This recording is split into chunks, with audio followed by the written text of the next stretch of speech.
मसीह में आपकी सलामती हो। आए आज वो बियाबान देखते हैं जहाँ पर इब्लीस खुदावंद यीशु मसीह को आजमाने के लिए आया।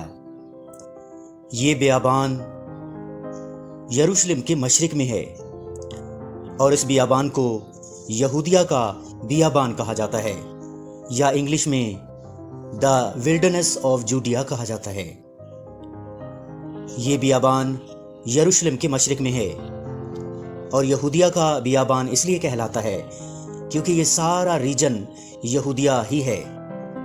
और यहूदिया के इस बहुत बड़े रीजन में कुछ जगह तो ऐसी हैं जो आबाद हैं और कुछ जगह ऐसी हैं जो आज भी वीरान हैं। यहूदिया के इस रीजन में यरूशलेम आबाद है और बैतलहम आबाद है। ये वो जगह हैं जहाँ बहुत ज़्यादा आबादी है, लेकिन इसके साथ ही यहूदिया का बहुत बड़ा इलाका वीरान और बियाबान पड़ा है, जहाँ कहीं पर पत्थर हैं, कहीं रेत है और कहीं जंगल है। उर्दू बाइबल को अगर देखा जाए तो मुकद्दस मत्ती की इंजील और चौथे बाब में इस वाक़े का जिक्र है जहाँ इब्लीस यीशु मसीह को आजमाता है।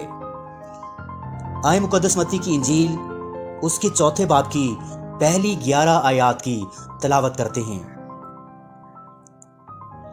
पाक कलाम में लिखा है, उस वक्त रूह यीशु को जंगल में ले गया ताकि इब्लीस से आजमाया जाए।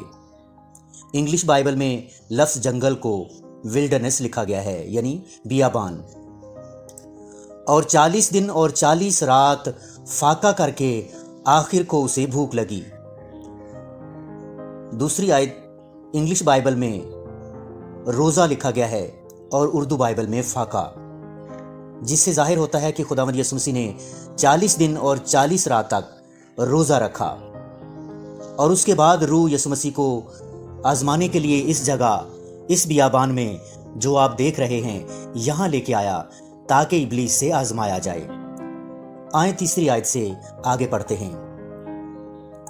और आजमाने वाले ने पास आकर उससे कहा, अगर तू खुदा का बेटा है तो फरमा के ये पत्थर रोटियां बन जाएं। उसने जवाब में कहा, लिखा है कि आदमी सिर्फ रोटी ही से जीता न रहेगा बल्कि हर बात से जो खुदा के मुंह से निकलती है।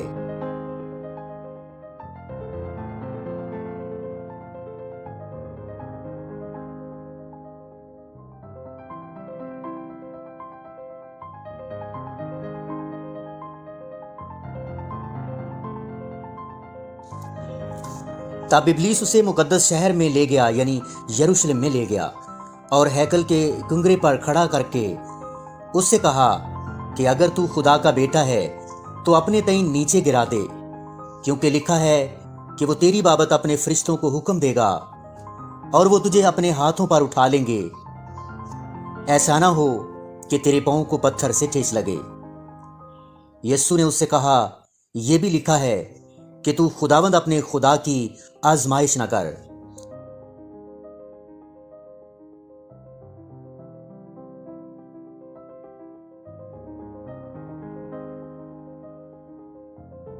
फिर इब्लीस उसे एक बहुत ऊंचे पहाड़ पर ले गया और दुनिया की सब सल्तनतें और उनकी शान और शौकत उसे दिखाई और उससे कहा, यानी यीशु मसीह से कहा, अगर तू झुककर मुझे सजदा करे तो ये सब कुछ तुझे दे दूंगा।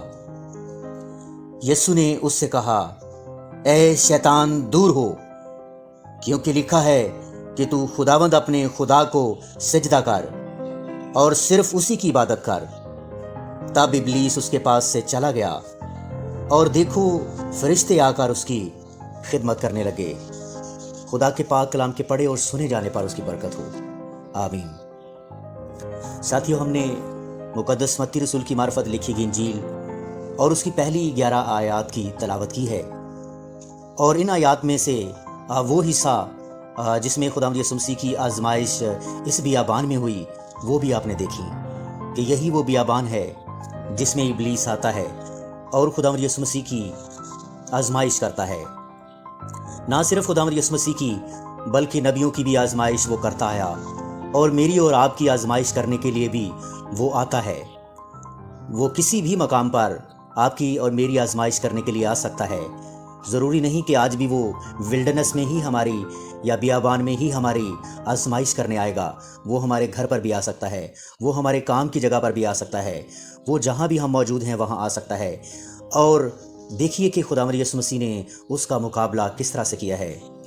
خداوند یسوع مسیح کو وہ خدا کا پاک کلام یاد تھا۔ مجھے اور آپ کو بھی ضرور خدا کے پاک کلام کی آیات کو یاد رکھنا چاہیے اور انہیں زبانی یاد کرنا چاہیے، تاکہ آزمائش کے وقت وہی پاک کلام ہتھیار کے طور پر میرے اور آپ کے کام آئے، اور ہم جب آزمائے جائیں تو فتح یاب ہوں اور کامیاب ہوں، اور ابلیس کو اسی طرح سے ہرانے والے بنیں جس طرح سے خداوند یسوع مسیح نے اسے ہرا دیا۔ تو آج خوش قسمتی سے آپ وہ بیابان، یہودیہ کا بیابان یا دا ولڈرنس آف جوڈیا دیکھنے کے قابل ہوئے۔